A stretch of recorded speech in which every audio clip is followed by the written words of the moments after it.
بنا لو اپنا دیوانہ، بنا لو اپنا مستانہ، خزانے میں تمہارے کیا کمی پیارے نبی ہوگی۔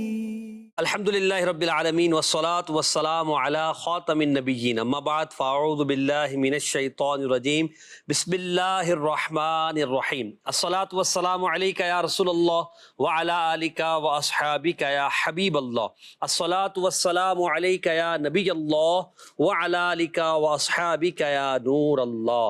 مدنی چینل کے ناظرین، پروگرام محبت کی باتیں آپ دیکھ رہے ہیں۔ آئیے درود پاک کی فضیلت کو شامل پروگرام کرتے ہیں۔ رسول پاک صاحب الاولاق سیاح افلاق صلی اللہ علیہ وآلہ وسلم کا فرمان عالی شان ہے، اللہ تبارک و تعالیٰ کی خاطر آپس میں محبت رکھنے والے جب باہم ملیں اور مصافحہ کریں اور نبی کریم صلی اللہ علیہ وسلم پر درود پاک پڑھیں تو ان دونوں کے جدا ہونے سے پہلے ان کے اگلے پچھلے گناہ معاف کر دیے جاتے ہیں۔ صلو علی الحبیب صلی اللہ علی محمد صلی اللہ تعالی علیہ وآلہ وسلم۔ پڑھتے ہیں گر درود تو ملتا ثواب ہے، پڑھتے ہیں گر درود تو ملتا ثواب ہے، پڑھتے ہیں گر درود تو ملتا ثواب ہے، اور بھیجیں اگر سلام تو آتا جواب ہے۔ اللہم صلی علی سیدنا و مولانا محمد، اللہم صلی علی سیدنا و مولانا محمد وعلی آلہ وصحبہ وبارک وسلم۔ مدنی چینل کے ناظرین، آج ہمارے ساتھ مبلغ دعوت اسلامی غلام محی الدین عطاری مدنی تشریف فرما ہے، اور نعت خواں اسلامی بھائی محمد سبتر اختر القادری ہمارے ساتھ تشریف فرما ہے انشاءاللہ عز و جل۔ ان سے ہم نعت شریف کے اشعار بھی سنیں گے۔ محبت کی باتیں پروگرام کا آپ انداز جانتے ہیں کہ ہم دو تین ٹاپکس پر بات کرتے ہیں جن میں ہم محبت کے پہلو پر زیادہ تر گفتگو کرنے کی کوشش کرتے ہیں، تو آج بھی انشاءاللہ ان محبتوں کے پہلوؤں کو ہم تلاش کریں گے، محبت کی باتیں کریں گے، محبت عام کرنے کی کوشش کریں گے۔ آج جس موضوع پر سب سے پہلے ہم بات کریں گے وہ ہے اللہ تعالیٰ کے لیے محبت رکھنا۔ دیکھیے، یہ ایک بڑا وسیع موضوع ہے۔ اللہ پاک کے لیے محبت رکھنے میں بہت ساری محبتیں آ جاتی ہیں، جن سب کا مدار اللہ کی محبت، اللہ تعالیٰ کی خاطر کوئی کام کرنا ہے اور اللہ تعالیٰ کے لیے ملنا ہے اور اللہ تعالیٰ کے لیے کسی سے جدا ہونا ہے، اللہ کی رضا کے لیے کسی سے محبت کرنی اور اللہ کی رضا کے لیے کسی سے محبت کو چھوڑ کر اس سے اپنے دل کے اندر دشمنی کو پیدا کرنا ہے۔ تو یہ جو ٹاپک ہے کہ اللہ کی رضا کے لیے، اللہ کی خاطر محبت رکھنا، اس پر ہم بات کریں گے۔ اب وہ محبت بھائیوں کے ساتھ بھی ہو سکتی ہے، اپنے خونی رشتہ داروں کے ساتھ بھی ہو سکتی ہے، ماں باپ کے ساتھ ہے، دوستوں کے ساتھ ہے، استاد کے ساتھ ہے، شاگردوں کے ساتھ ہے، پیر بھائیوں کے ساتھ ہے، اپنے ساتھ رہنے والے پڑوسیوں کے ساتھ ہے، دیگر مسلمان جو ہمارے ملنے جلنے والوں میں ہیں، ان سب سے جو محبت ہے اس میں ہمیں للہیت کو تلاش کرنا ہے، یعنی کہ اللہ کے لیے ہمارا یہ کام ہو کہ ہم اگر کسی سے بات کریں تو اس میں رضا الہی ہمارے پیش نظر ہو، کسی سے کچھ لینا دینا کریں تو رضا الہی ہمارے پیش نظر ہو۔ تو محبت خدا میں بندہ جب کام کرے گا تو اس کے کیا فائدے ہوں گے، اللہ کے لیے محبت کرے گا تو اس کو کتنا اجر ملے گا، انشاءاللہ عز و جل اس پر ہم بات کریں گے۔ حضرت سیدنا ابو دردہ رضی اللہ تعالیٰ عنہ کی ایک روایت پہلے میں آپ کے سامنے بیان کرتا ہوں کہ جس میں یہ ذکر کیا گیا ہے کہ جو اللہ تعالیٰ کے لیے جمع ہوتے ہیں، اللہ تعالیٰ کی محبت میں جمع ہوتے ہیں، ان کا کیا ثواب ہے۔ فرماتے کہ نور کے پیکر صلی اللہ علیہ وسلم نے فرمایا کہ اللہ قیامت کے دن کچھ قوموں کو اٹھائے گا جن کے چہرے منور ہوں گے اللہ اور وہ نور کے ممبروں پر ہوں گے، سبحان اللہ لوگ ان پر رش کریں گے، نہ تو وہ انبیاء ہوں گے نہ ہی شہداء۔ تو ایک اعرابی نے، یعنی جو دیہات کے رہنے والے تھے، گھٹنوں کے بل کھڑے ہو کر عرض کیا، یا رسول اللہ صلی اللہ علیہ وسلم، ان کے اوصاف بیان فرما دیجئے تاکہ ہم انہیں پہچان سکیں۔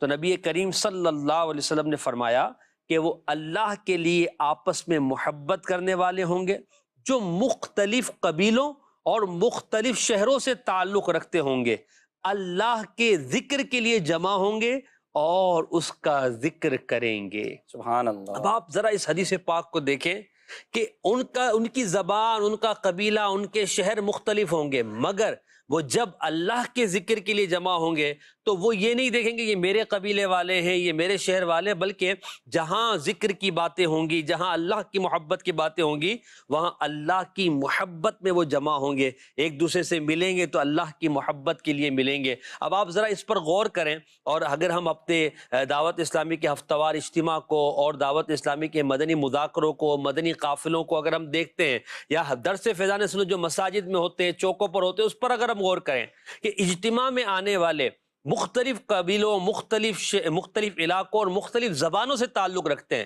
مگر وہ اجتماع میں اس لیے آتے ہیں کہ اجتماع میں اللہ کا ذکر کریں گے، علم حاصل کریں گے، مسلمانوں سے ملاقات کریں گے، دعا میں شرکت کریں گے، اور وہ رضا الہی کی اگر نیت کر کے آ رہے ہیں تو یقیناً وہ بھی ثواب کے اور اس فضیلت کے مستحق بن سکتے ہیں۔ اصل بات ہے اللہ کی رضا اور اللہ کی محبت کے لیے بندے کا ان کاموں کی طرف بڑھنا، اور اگر دنیا پیش نظر ہے تو پھر ہو سکتا ہے کہ وہ ثواب نہ مل سکے۔ تو اللہ کے لیے محبت کریں، اور جو کام کریں اللہ کے لیے کریں، ملیں تو اللہ کے لیے ملیں، کسی سے جدا ہوں تو اللہ کی رضا کے لیے جدا ہوں۔ تو آج ہم اس ٹاپک پر بات کریں گے، تو آپ ہمارے ساتھ رہیں۔ بڑھتے ہیں مبلغ دعوت اسلامی کی طرف۔ غلام محی الدین بھائی، میں نے حدیث پاک سنا ہے کہ اللہ کے لیے محبت کرنے والے، اور پھر جو ان کا انداز کہ وہ مختلف شہروں سے، مختلف ملکوں سے، مختلف قبیلوں سے تعلق رکھتے ہیں، مگر ان کے پیش نظر رضا الہی ہوتی ہے، تو ان کے لیے قیامت میں اتنا بڑا مقام ہے، اتنا بڑا کہ وہ نور کے ممبروں پر بیٹھے۔ کیا بات ہے سبحان یعنی اللہ لوگ سوچے تو صحیح نا کہ نہ وہ نبی ہے نہ شہید ہے۔ اب صحابہ بھی تعجب میں تھے کہ آخر وہ ہیں کون؟ سبحان تو اللہ۔ کتنی پیاری خوبصورت بات نبی پاک نے فرمائی، اس تعلق سے آپ کیا فرمائیں گے؟ بسم اللہ الرحمن الرحیم۔ نبی پاک صلی اللہ علیہ وسلم کا فرمان کہ جو اللہ کے لیے آپس میں محبت رکھتے ہیں اور اللہ تبارک و تعالیٰ کے لیے آپس میں ملتے ہیں، تو ان کے لیے جو آپ نے بشارت بیان فرمائی یقیناً حق ہے، کیونکہ اسلام یہ وہ دین فطرت ہے اور ایسا پیارا مذہب ہے ہمارا دین اسلام کہ جس کی نیکی کی دعوت کی بنیاد ہی محبت پر ہے، بالکل نرمی، حسن اخلاق، عفو درگزر، اور ایک اسلام کا معیار ہے کہ ہم نے محبت بھی کس طرح کرنی ہو، کس نیت سے کرنی ہے۔ جی نبی پاک صلی اللہ علیہ وسلم نے اس کو اور واضح فرمایا کہ محبت ہو کس درجے کی صحیح، اور کس طرح ہو، کس نیت سے ہو۔ تو ہمارے آقا صلی اللہ علیہ وسلم کی بڑی پیاری حدیث پاک آپ فرماتے ہیں، من احب للہ، جو اللہ کے لیے محبت کرے، وہ ابغض للہ، اور جو اللہ کے لیے نفرت کرے، اور جو اللہ کے لیے کسی کو دے، کسی کو عطا کرے، اور جو اللہ کے لیے کسی سے کچھ روکے، فقد استکمل الایمان، تو اس نے اپنے ایمان کو کامل کر لیا۔ واہ واہ، اب یہاں یہ دیکھیں کہ ہماری محبت، ہماری نفرت، ہمارا دینا، ہمارا کسی کو نہ دینا یا کسی کو منع کرنا، اگر یہ سب اللہ کے لیے ہے تو اس نے اپنے ایمان کو مکمل کر لیا۔ اور یہ اللہ کے لیے محبت، رشتہ داروں سے محبت ہو، والدین سے محبت ہو، پڑوسیوں سے محبت ہو، اپنے بچوں سے محبت ہو، ان ساری محبتوں میں اگر صرف رضا الہی کا عنصر ہوگا تو بڑی کامیابی ہے۔ اور رضا الہی کے لیے جو آپس میں محبت کرتے ہیں اس کی ایک مثال حدیث میں بیان فرمائی گئی۔ ارشاد فرمایا کہ ایک شخص اپنے کسی دوست سے ملنے کسی دوسری بستی میں جا رہا تھا۔ ہم بھی ٹریول کرتے ہیں نا، سفر کرتے ہیں کے لیے دوستوں کے پاس یا رشتہ داروں کے پاس جاتے ہیں، اب نیت ہماری کیا ہوتی ہے وہ ہمیں دیکھنی چاہیے۔ تو نیت رضا الہی کی ہونی چاہیے کہ خالصتاً اللہ کی رضا کے لیے کسی سے محبت کریں، کسی سے ملیں۔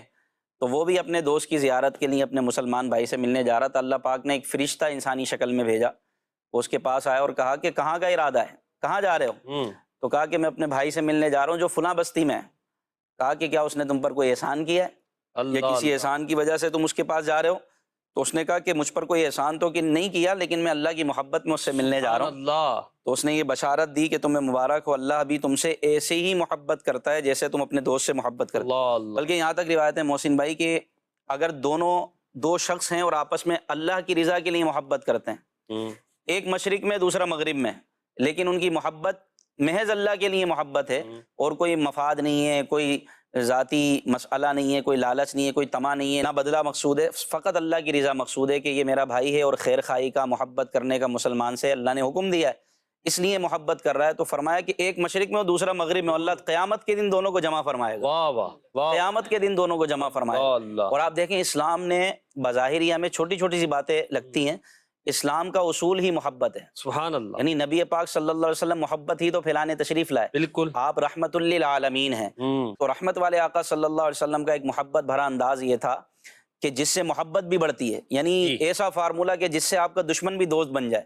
مدنی چینل کے ناظرین، یہ ایک ایسی بات میں بتانے لگا ہوں کہ اگر آپ کا کٹر پکا دشمن بھی ہوگا، اگر آپ نے اس پر عمل کیا وہ آپ کا دوست بن جائے، واہ واہ، وہ ہے سلام کرنا، سبحان اللہ، سلام میں پہل کرنا، کیونکہ جس کو آپ سلام کرتے ہیں آٹومیٹکلی اس کے دل میں آپ کی محبت بیٹھ اس جاتی کی ہے، توجہ بھی آپ لے اس کی لیتے توجہ آپ کی طرف ہوتی ہے۔ اور یہ سلام کیا ہے؟ سلامتی کی دعا دینا، واہ واہ کہ واہ، تم سلامت رہو، اللہ کی رحمتیں برکتیں تم پر ہوں، السلام علیکم ورحمۃ اللہ وبرکاتہ۔ یہ آپ سلامتی کی دعا دے رہے ہیں اپنے مسلمان بھائی کو، جو کہ آپ کے حق میں پہلے قبول ہوگی۔ کیا بات، یہ وہ فارمولہ ہے، مفتی احمد یار خان نعیمی رحمۃ اللہ علیہ فرماتے ہیں کہ کٹر دشمن بھی جس سے دوست بن جائے۔ آہا، اور میرے آقا صلی اللہ علیہ وسلم تو محبت تقسیم فرمانے والے ہیں، میرے آقا سلام میں پہل فرماتے ہیں۔ آہا، حضور علیہ السلام سے پوچھا گیا یا رسول اللہ، اللہ کے زیادہ قریب کون ہے، اللہ کے زیادہ نزدیک کون ہے؟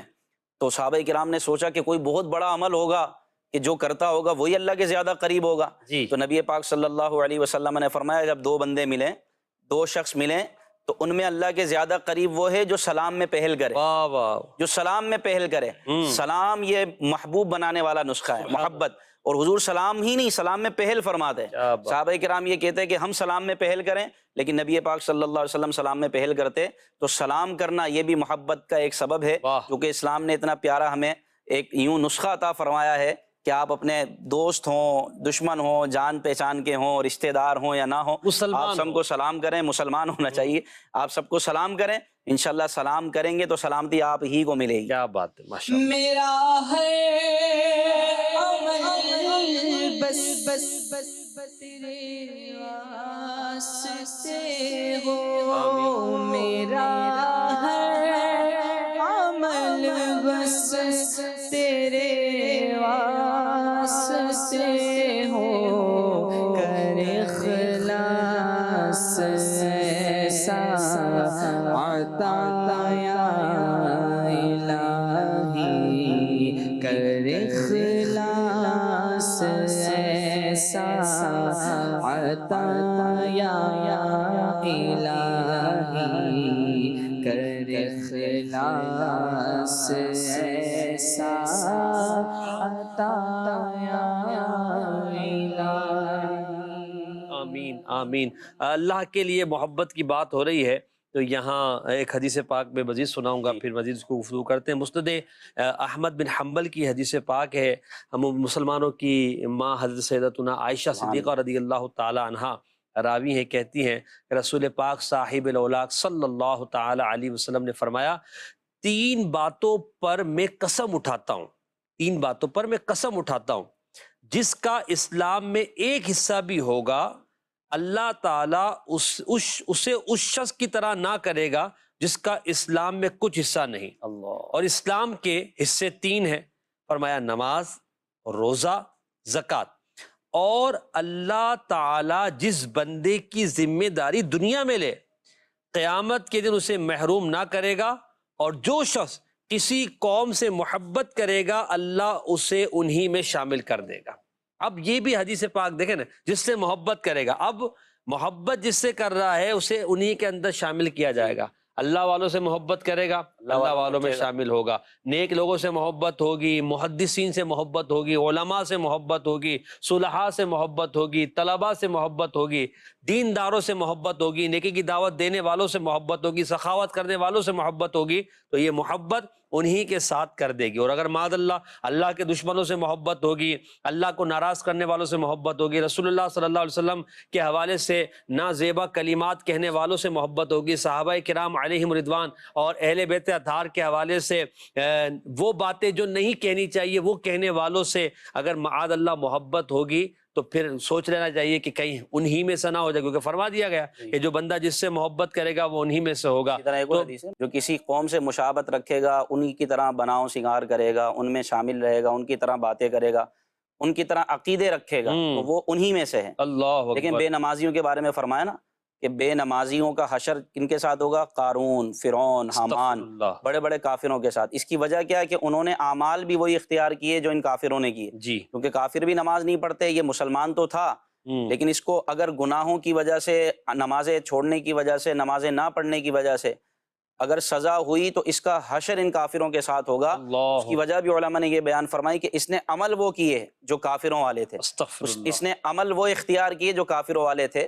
تو اس لیے مفتی احمد یار خان نعیم رحمۃ اللہ تعالی علیہ فرماتے ہیں یہ جو ہے نا کہ جو اللہ کے لیے محبت کرے جی اور اللہ کے لیے نفرت کرے، تو فرمایا یہاں سے مراد وہ اعمال بھی ہیں، نماز، روزہ، حج، زکوٰۃ، کہ بندہ ان سے اللہ کے لیے محبت کرتا ہے، جی اور جو ان کے اگینسٹ چلتا ہے، نمازیں چھوڑنا، حج باوجود قدرت ادا نہ کرنا، جی اور زکوٰۃ ادا نہ کرنا اپنے مال کی، اور جو ان گناہوں والے اعمال کو اختیار کر لیتا ہے تو پھر ان کا حشر بھی ان کافروں کے ساتھ ہوگا، بطور خاص بے نمازی کے بارے میں فرمایا۔ پھر ایک اور حدیث پاک میں یہ جو حدیث پاک ہے کہ جو اللہ کے لیے دے، اللہ کے لیے منع کرے، اس کی تشریح میں عبدالرؤف مناوی رحمۃ اللہ تعالی علیہ ارشاد فرماتے ہیں کہ ایسی محبت ہو جس سے صرف رضا الہی مقصود ہو، سبحان اللہ۔ یعنی کسی سے بھی ہم محبت کر رہے ہیں، ہمارے گھر میں کوئی مہمان آتا ہے تو ہم دیکھیں کہ ہماری دعوت کیوں ہے، دعوت اس لیے ہے کہ میں دعوت اچھی کروں گا تو یہ بھی دعوت میری اچھی کرے گا، اس بدلے کی وجہ سے آپ دعوت کر رہے ہیں، کسی کی دعوت میں جا رہے ہیں تو کوئی چیز دے رہے ہیں اس نیت سے کہ میرے گھر آئے گا تو یہ اس سے اچھی چیز دے گا، تو بندہ اس پہ غور کر لے، اور بہت ساری مثالیں اس میں بن سکتی ہیں، تو بندہ اس پہ غور کر لے۔ آپ فرماتے ہیں کہ اس حدیث پاک کا مطلب یہ ہے کہ ایسی محبت جس میں اللہ کی رضا مقصود ہو، نمود و نمائش نہ ہو، صحیح، نفسانی خواہشات کی بالکل آمیزش نہ ہو، ملاوٹ نہ ہو، صحیح، ایسی محبت ہو تو فرمایا یہ افضل ترین عمل ہے۔ واہ واہ، ایک ہے نیک بندہ، اس سے محبت کرنی چاہیے، اور ایک ہے گناہ گار، اس سے نفرت کس اعتبار سے کرنی چاہیے؟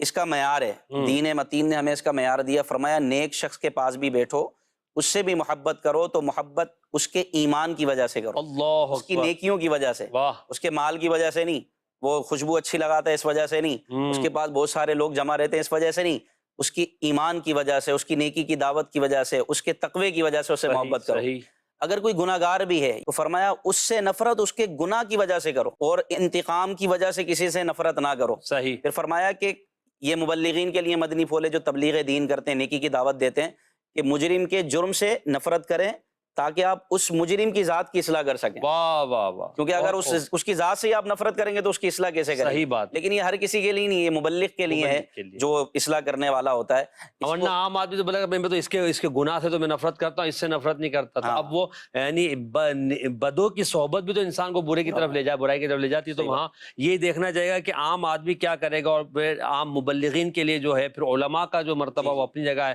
ابھی جو آپ نے دوران گفتگو کہا کہ اللہ کے لیے محبت کرتے ہوئے کسی سے ملاقات کے لیے گیا جی۔ اور وہ مشرق میں ہے، مغرب میں ہے، صحابہ کرام کی ہاں، محبت اسی طرح کی تھی۔ بے شک۔ میں آپ کے سامنے ایک مدنی چلے کے ناظرین ذکر کرتا ہوں، حضرت سیدنا زر بن حبیش رحمۃ اللہ تعالی علیہ فرماتے ہیں کہ میں نے امیر المومنین سیدنا عثمان بن عفان رضی اللہ تعالیٰ عنہ کے دور خلافت میں مدینہ منورہ میں قاصد بن کر میں آیا تھا، جی۔ وہ کہتے ہیں، اور اس کام پر مجھے فقط حضرت سیدنا ابی بن کعب اور دیگر صحابہ کرام سے ملاقات کے جذبے نے ابھارا تھا۔ سبحان اللہ۔ یعنی وہ قاصد بن کے اس لیے آئے کہ جب مدینے جاؤں گا تو وہاں جا کر صحابہ کی جو ہے وہ زیارت کروں گا، صحبت اختیار کروں گا، زیارت کروں گا، کیوں نہ کریں۔ رسول اللہ صلی اللہ علیہ وسلم کا فرمان ہے کہ نبی پاک نے فرمایا سب سے بہترین زمانہ میرا زمانہ ہے، یعنی صحابہ کا، پھر اس کے بعد جو ان کے ساتھ والا ہے، پھر جو ان کے ساتھ والا ہے، یعنی تابعین اور تبع تابعین والا، اور پھر یہ بھی اسی طرح کا ارشاد ہے کہ جس نے مجھے دیکھا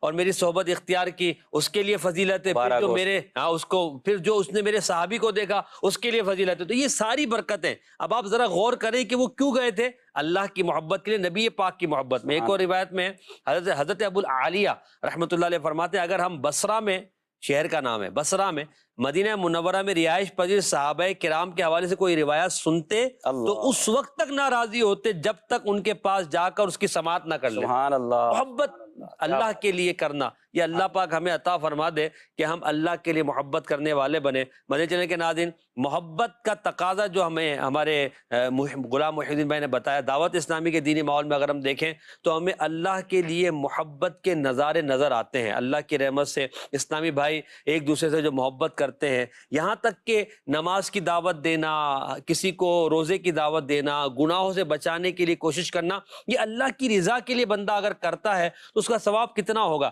یعنی اس سے کوئی رشتہ داری تو ہے نہیں نا، نہ کوئی تعلق ہے، نہ کوئی ایسی دوستی ہے۔ ابھی ایک عام آدمی ہے جس سے ہم نے ملاقات کی اور ہم یہ چاہتے ہیں کہ نمازی بن جائے، تو آپ مجھے بتائیں اس محبت کو اگر ہم اللہ کی محبت کے ترازو میں نہیں تولیں گے تو کہاں تولیں گے؟ جبکہ ہم کسی کے بارے میں تو کچھ بھی نہیں کہہ سکتے، مگر ہم یہ ضرور کہہ سکتے ہیں کہ حسن ظن کی بنا پر کہ اللہ کی رضا کے لیے کر رہا ہے، تبھی تو وہ اس کے پاس گیا اور اس کو وقت دے رہا ہے تاکہ وہ نیکی کی راہ کی طرف آ جائے۔ تو آپ بھی اللہ کے لیے محبت کرنے کے اس نیک ماحول سے وابستہ ہو جائیں اور دعوت اسلامی کے مدنی قافلوں میں سفر کریں، ہفتہ وار اجتماعات میں آیا کریں۔ اللہ آپ کو توفیق دے، مرسوم مدینہ بالغان میں آپ تشریف لایا کریں، انشاءاللہ آپ کو قرآن پڑھنے کے ساتھ ساتھ نیکی کی دعوت دینے کا جذبہ بھی ملے گا، اور نیکوں کی صحبت کی برکت سے انشاءاللہ نیکی کی طرف آپ بھی گامزن ہوں گے، اور دوسروں کو جو پھر نیکی کی طرف راہ لانے کے لیے بھی آپ انشاءاللہ عز و جل دیکھیں گے کہ آپ کے اندر جذبہ پیدا ہوگا۔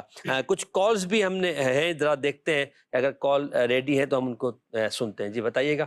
آپ حدیث سے محبت کے حوالے سے بتا رہے ہیں، تو یہ بھی بتائیں کہ ایک عام آدمی اگر حدیثوں کا علم سیکھنا چاہے تو وہ کیا کرے؟ ایک اور کال چلائیے گا۔ میرا یہ سوال ہے، پہلے کے دور میں حدیث کے لیے بڑا اہتمام ہوتا تھا، مگر اب حدیث کے لیے وہ اہتمام اور توجہ نظر نہیں آتی، اس کی کیا وجہ ہے؟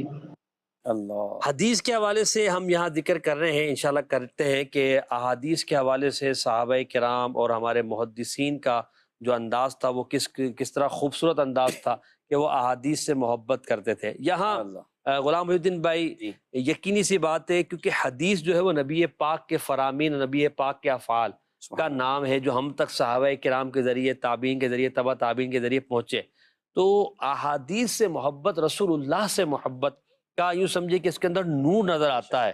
تو آپ یہ ذرا بتائیے کہ بزرگان دین احادیث کا ادب اور احادیث سے محبت، جمع احادیث اور پھر احادیث کی حفاظت، پھر اسے لوگوں میں بیان کرنا اور اس تعلق سے ان کا جو انداز ہوا کرتا تھا، اس پر آپ کچھ ارشاد فرمائیں، پھر انشاءاللہ ان دونوں کالرز کے جواب بھی دیں گے۔ بسم اللہ الرحمن الرحیم۔ یہ احادیث کو سیکھنا، سمجھنا، نبی پاک صلی اللہ علیہ وسلم کے فرامین کو یاد کرنا اور پھر بطور خاص اس کا ادب کرنا، پھر ادب کے ساتھ ساتھ اس کی حفاظت کرنا، یہ امت پر احسان ہے صحابہ کرام علیہم رضوان کا، کیونکہ وہ واحد پہلی جماعت تھی جنہوں نے نبی پاک صلی اللہ علیہ وسلم سے براہ راست احادیث سنی۔ صحیح۔ اور سننے کا انداز یہ بیان کیا گیا ہے حدیثوں میں کہ جب نبی پاک صلی اللہ علیہ وسلم احادیث بیان فرما رہے ہوتے، صحابہ کرام کی تعلیم و تربیت کر رہے ہوتے، تو صحابہ کرام اس طرح بیٹھتے بالکل بے حرکت، بالکل ادب کا مجسمہ بن کر صحابہ کرام حضور علیہ السلام کی باتیں سنتے تھے، سراپا ادب بن کر، اور حضور علیہ السلام کے ملفوظات کو یاد رکھتے تھے۔ یعنی اتنی طلب تھی کہ کئی صحابہ کرام علیہم رضوان وہ حضور علیہ السلام کے فرامین کو سن کر عرض کرتے، یا رسول اللہ دوبارہ ارشاد فرمائیے۔ حضرت ابو ہریرہ رضی اللہ تعالیٰ عنہ حضور علیہ السلام کی بارگاہ میں حاضر ہوئے، یا رسول اللہ میں حدیث پاک سنتا ہوں لیکن اس کو یاد نہیں رکھ پاتا، کچھ کرم فرمائیے کہ میں حدیثوں کو یاد کر لوں۔ ان کو ایک تڑپ تھی، ایک لگن تھا نا، محبوب کا کلام ہے، محبوب کا کلام بھی محبوب ہوتا ہے، پھر یہ تو اللہ کے رسول کا کلام ہے۔ یعنی قرآن پاک کی برکت ہے اپنی جگہ، قرآن کو سمجھانے کے لیے، قرآن کی تفسیر کرنے کے لیے حدیثوں کا ہونا بہت ضروری ہے، بالکل، ورنہ بندہ قرآن سمجھ نہیں سکتا بغیر حدیث کے۔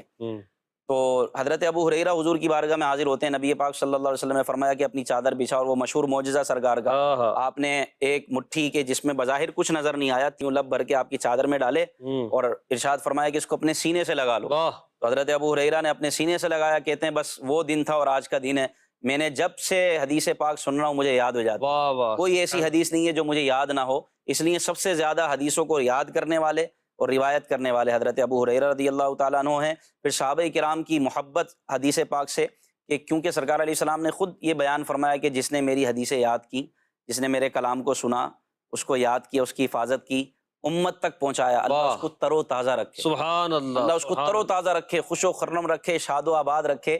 یہ دعائے مصطفیٰ ہے، تو اللہ دعائے مصطفیٰ کو کیسے قبول نہ فرمائے۔ تو آج بھی جنہوں نے حدیثوں کو سیکھا، یاد کیا، پھر حدیثوں کو آگے فارورڈ کیا، آگے لوگوں کو بتایا، اس جماعت کو محدثین کی جماعت کہتے ہیں۔ صحیح۔ یہ وہ بابرکت لوگ ہیں محسن بھائی کہ اللہ تبارک و تعالیٰ ان حدیثوں کو سیکھنے والے کی برکت سے، ان حدیثوں کو یاد کرنے والوں کی برکت سے، حدیثوں کے لیے سفر کرنے والوں کی برکت سے امت سے عذاب اٹھا لیتا ہے، اللہ اکبر، پریشانیاں دور فرما اللہ دیتا ہے۔ اکبر۔ چنانچہ حضرت سیدنا ابراہیم بن ادہم رحمۃ اللہ تعالی علیہ فرماتے ہیں بے شک اللہ عز و جل محدثین کے طلب حدیث کے لیے سفر کی برکت سے اس امت کے مصائب و پریشانی دور فرما دیتا ہے۔ سبحان اللہ، کیا یعنی بات، اگر آج کیا جو بات۔ امت پر رحمت ہے، شفقت ہے، کرم ہے، جو کچھ ہے، یہ امت کے محدثین کا صدقہ ہے، واہ۔ کہ انہی کی محنت ہے جو آج ہم حدیث حضور کی پڑھتے ہیں، ہائے ہائے، حضور کے فرامین پڑھتے ہیں۔ ہائے اور پھر محدثین کا بھی انداز ادب کا کیا ہوا کرتا تھا۔ امام بخاری رحمت اللہ علیہ، کون ان کو نہیں جانتا؟ آپ کی جو کتاب ہے بخاری شریف،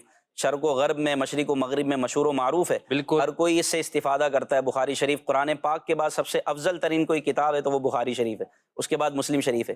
بخاری شریف لکھنے والے امام بخاری رحمۃ اللہ تعالی علیہ کے بارے میں آتا ہے کہ آپ حدیث پاک کا اتنا ادب کرتے، جب آپ حدیث لکھنے شروع کرتے، آپ ارادہ کرتے حدیث لکھنے کا تو پہلے غسل فرماتے، واہ واہ، اس کے بعد عمدہ لباس پہنتے، اس کے بعد استخارہ کرتے، اللہ، پھر اپنی جگہ، اپنی حدیث جگہ پہ بیٹھتے، وہ معطر و منور جگہ ہوتی، خوشبو سلگتی رہتی، اور پھر حدیث پاک لکھا کرتے، استخارہ کرتے، حدیث لکھتے۔ یہ آپ کے ادب کا انداز اللہ تھا اکبر، کہ آپ نے ہر حدیث اس طرح لکھی۔ سبحان اللہ، اور آج بھی مدینہ طیبہ میں جہاں آپ نے بخاری شریف مکمل کی نا، وہ مسجد موجود ہے، اس کا نام ہے مسجد بخاری۔ واہ واہ، اس کے بارے میں یہی مشہور ہے کہ آپ نے وہاں بخاری شریف کو مکمل کیا۔ کیا بات، آپ دیکھیں ادب کتنا ہے کہ غسل کرنا ہے، 2 رکعت نفل پڑھنی ہائے حدیث لکھنے سے پہلے، پھر استخارہ کرنا ہے اللہ کی بارگاہ میں کہ یہ میں حدیث لکھ رہا ہوں، میرے لیے خیر ہو اس میں، استخارہ کرتے اللہ کی بارگاہ میں، پھر حدیث پاک لکھتے۔ اللہ اکبر۔ تو یہ ادب تھا، اور یہ حدیثوں کے حوالے سے ایک آپ کا انداز تھا امام بخاری کا۔ اسی طرح امام مسلم کو آپ دیکھ لیجئے، امام مالک رحمۃ اللہ علیہ کے بارے میں آتا ہے جب حدیث کا درس آپ دیا کرتے، بچھو نے ڈنگ مارا، آپ نے اپنی حالت کو تبدیل نہیں کیا، اسی طرح 2 زانو ادب کے ساتھ بیٹھے رہے۔ اور ارشاد فرمایا، کسی نے پوچھا کہ حضور بچھو نے ڈنگ مار دیا اور آپ اپنی حالت کو تبدیل نہیں کرتے، آپ کی تکلیف نہیں ہوتی؟ تو آپ کہتے مجھے گوارا نہیں تھا کہ میں حدیث رسول کے دوران حدیث رسول کو بیان کرتے ہوئے اپنی حالت کو چینج کروں۔ حدیث کو مکمل کرنے کے بعد ہی آپ نے تھوڑا سکون پایا اور دیکھا تو 16 ڈنگ بچھو نے آپ کو مارے ہوئے تھے، آپ کے چہرے کا رنگ متغیر ہو رہا تھا۔ اتنا حدیث کا ادب تھا۔ محدثین نے 40 حدیثیں تحریر فرمائی ہیں 40 کے نام سے، اس کی فضیلت کی وجہ سے۔ اچھا دیکھیں، صحابہ کرام احادیث کو جمع کرتے رہے، یہ حدیثیں ہم تک صحابہ کرام کے ذریعے پہنچی، تو صحابہ کرام نے حدیث کو سننے، حدیث کا اہتمام کرنے اور دیگر معاملات میں کتنا اہتمام کی طرح سنیے گا۔ حضرت سیدنا جابر بن عبداللہ رضی اللہ تعالیٰ عنہ فرماتے ہیں کہ مجھے ایک صحابی رضی اللہ عنہ سے ایسی حدیث پہنچی جو انہوں نے پیارے آقا صلی اللہ علیہ وسلم سے سنی تھی، لیکن میں نے نہیں سنی تھی۔ چنانچہ میں نے ایک اونٹ خرید کر اس پر اپنا کجاوا باندھا اور 1 ماہ کا طویل سفر کرنے کے بعد ملک شام ان کے پاس جا پہنچا، جنہوں نے یہ حدیث، جن کے ذریعے ہمیں پتہ چلی کہ وہ سناتے ہیں۔ وہاں جا کر پتہ چلا کہ وہ تو عبداللہ بن انیس انصاری رضی اللہ عنہ ہے، لہٰذا میں نے انہیں پیغام بھجوایا کہ دروازے پر جابر آیا ہے۔ پیغام پہنچانے والے نے آ کر کہا کہ کیا آپ جابر بن عبداللہ رضی اللہ عنہ ہیں؟ میں نے کہا جی ہاں۔ وہ حضرت عبداللہ بن انیس رضی اللہ تعالیٰ عنہ کے پاس گیا اور انہیں میرے بارے میں بتایا، تو حضرت عبداللہ بن انیس رضی اللہ تعالیٰ عنہ باہر تشریف لائے اور ہم نے ایک دوسرے سے معانقہ کیا، گلے ملے۔ پھر میں نے کہا مظالم کے متعلق مجھے ایک ایسی حدیث پہنچی ہے جس سے آپ نبی کریم علیہ الصلوۃ والسلام سے روایت کرتے ہیں، مجھے ڈر ہے کہ کہیں اسے سننے سے پہلے مجھے یا آپ کو موت نہ آ جائے۔ اللہ اللہ، ذرا غور کریں، حضور کے فرمان کو سننا کتنا اہتمام ہے۔ حضرت سیدنا عبداللہ بن انیس انصاری رضی اللہ عنہ نے فرمایا کہ میں نے سید عالم صلی اللہ علیہ وسلم کو ملک شام کی جانب اشارہ کر کے ارشاد فرماتے ہوئے سنا کہ اللہ بندوں کو یا فرمایا لوگوں کو برہنہ بدن بغیر ختنہ کے خالی ہاتھ جمع فرمائے گا۔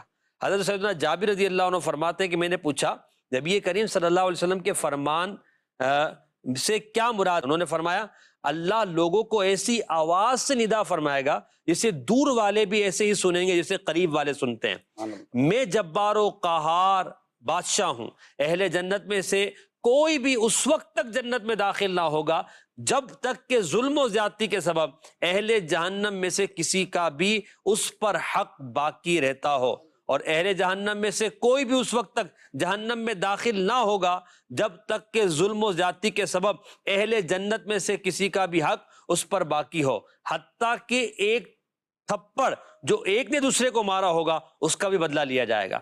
حضرت سیدنا عبداللہ بن انیس رضی اللہ تعالیٰ عنہ فرماتے ہیں میں نے عرض کی ایسا کیوں کر ہو سکتا ہے، حالانکہ ہم تو بارگاہ الہی میں برہنہ بدن بغیر ختنہ اور خالی ہاتھ حاضر ہوں گے۔ تو آپ صلی اللہ علیہ وسلم نے ارشاد فرمایا نیکیوں اور برائیوں کے ذریعے، یعنی مظلوم کو ظالم کی نیکیاں دے دی جائیں گی، اگر اس کی نیکیاں ختم ہو گئیں تو مظلوم کے گناہ ظالم کے سر ڈال دیے جائیں گے۔ یہ حدیث پاک سننے کے لیے حضرت جابر بن عبداللہ رضی اللہ تعالیٰ عنہ نے 1 مہینے کا سفر اس وقت اونٹ پر آپ نے کیا، اور وہ مدینہ منورہ سے ملک شام گئے صرف حدیث سننے کے لیے۔ یہ اہتمام صحابہ نے کیا، اسی طرح کا اہتمام محدثین نے کیا، تو یہ کتابوں کی صورت میں آج ہمیں احادیث نظر آتی ہے۔ تو یہ احادیث جو ہم دیکھ رہے ہیں اس میں صحابہ کرام کا، تابعین کا، تبع تابعین کا، محدثین کا بہت بڑا کردار ہے۔ ہمارے امام اعظم امام ابو حنیفہ رحمۃ اللہ تعالیٰ علیہ نے امام ابراہیم نخعی سے، امام حماد سے اور دیگر سے جو احادیث اور صحابہ کرام نے سنی، ان کے مجموعے کو ان کے شاگردوں نے مسند امام اعظم کے نام سے اسے جمع کیا، اور آج بھی الحمدللہ عز و جل مسند امام اعظم دنیا میں رونق افروز ہے۔ اور مسند امام اعظم کا کمال یہ ہے کہ مسند امام اعظم میں کئی احادیث وہ ہیں جن میں امام اعظم نبی پاک علیہ السلام سے جو روایت کرتے ہیں اس میں کہیں 3 کا واسطہ ہے، کہیں 2 کا واسطہ ہے، کہیں 4 کا واسطہ ہے۔ اور امام اعظم نے جس دور میں روایت کیا وہ تابعین کا، صحابہ کا زمانہ تھا، تو یقیناً وہ روایات بالکل خالصتاً ہر طرح کے ضعف، ہر طرح کی خرابی اور ہر طرح کی فنی جو عیوب ہیں جو بعد میں بیان کیے گئے ان سے پاک تھی، کیونکہ ان کے دور میں وہ عیب تھے ہی نہیں۔ وہ اتنی خوبصورت انداز میں مسند امام اعظم لکھی گئی ہے۔ اللہ پاک ہمیں احادیث کی سچی محبت عطا فرمائے۔ احادیث کی محبت پر مزید بھی انشاءاللہ ہم بات کریں گے، مگر ہم اپنے پروگرام میں چونکہ کچھ درود پاک وغیرہ بھی شامل کرتے ہیں کہ جن کی ہم چاہتے ہیں کہ درود پاک کو ایک فضیلت آپ کے سامنے بیان کریں، اور پھر اس کے ساتھ ہی ہم اس درود پاک کو طرز میں نعت خواہ اسلامی بھائی سے سنتے بھی ہیں۔ تو آج ہم جو درود پاک سنیں گے اس کے حوالے سے پہلے میں کچھ آپ کو عرض کر دیتا ہوں، پھر انشاءاللہ طرز میں ہمارے سبتر اختری بھائی اس درود پاک کو انشاءاللہ عز و جل پڑھ کر سنائیں گے۔ ایک بزرگ رحمۃ اللہ تعالیٰ علیہ فرماتے ہیں کہ دریا کے کنارے میں وہ وضو کر رہے تھے کہ ایک مچھلی آئی اور اس نے یہ درود پاک جو بھی پڑھا جائے گا اس نے وہ درود پاک پڑھا۔ ان بزرگ نے دریافت کیا کہ اسے کس نے یہ سکھایا ہے؟ تو اس مچھلی نے جواب دیا کہ ایک دفعہ دریا کے کنارے پر میں نے ایک فرشتے کو اس درود پاک کو پڑھتے ہوئے سنا تو اسے یاد کر لیا اور اسی روز سے ہر آفت و بلا سے محفوظ ہوں۔ اس درود کو درود ماہی کے نام سے یاد کیا جاتا ہے۔ ہمارے سب طرح اس درود پاک کو طرز میں پڑھیں گے انشاءاللہ۔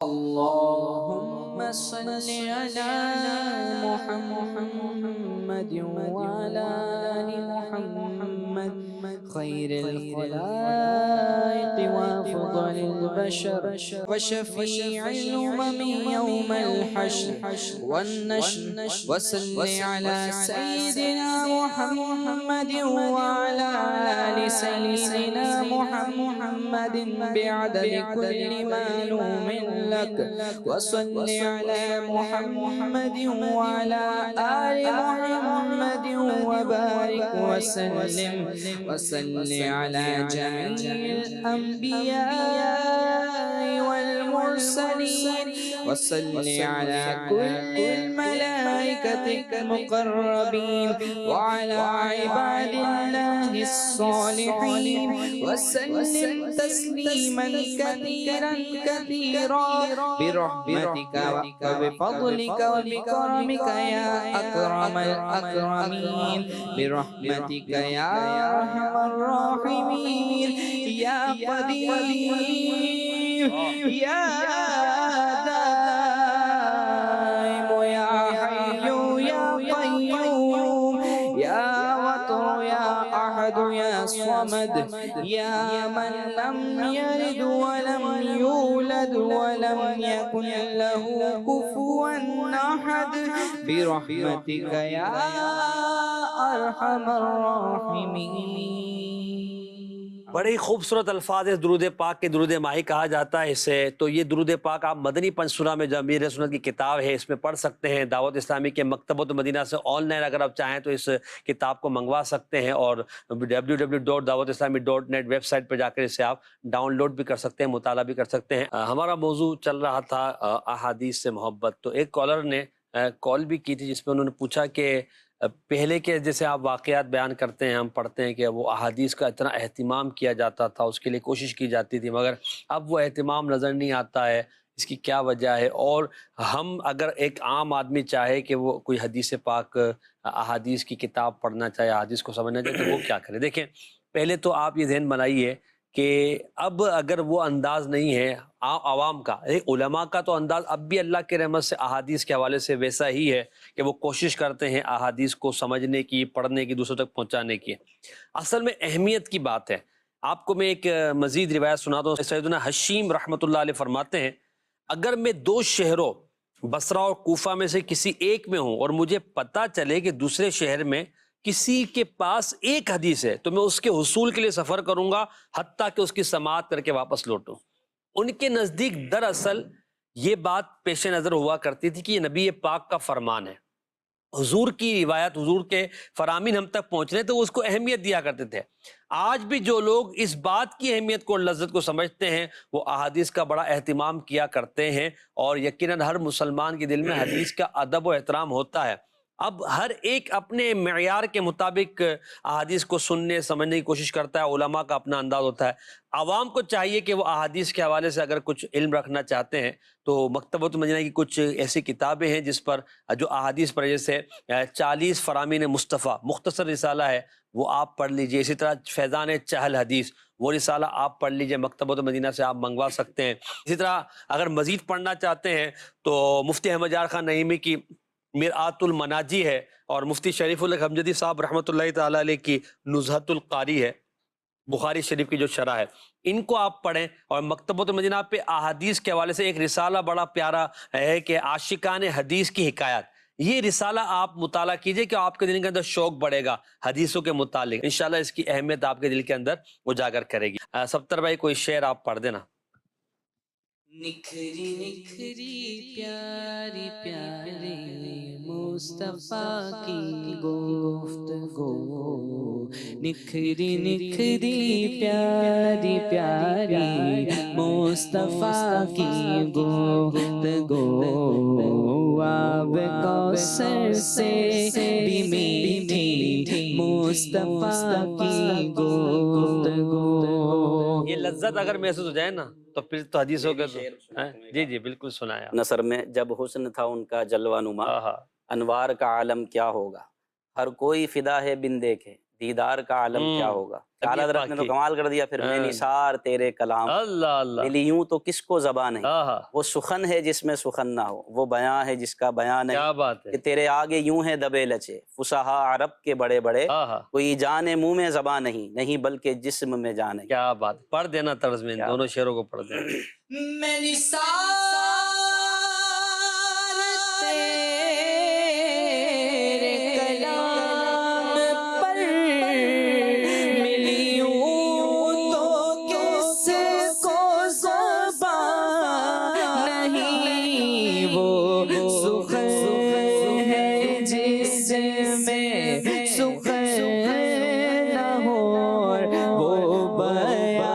ہو، وہ بیان ہے جس کا بیان نہیں. تیرے آگے یوں ہے دبے لچے فصحا عرب کے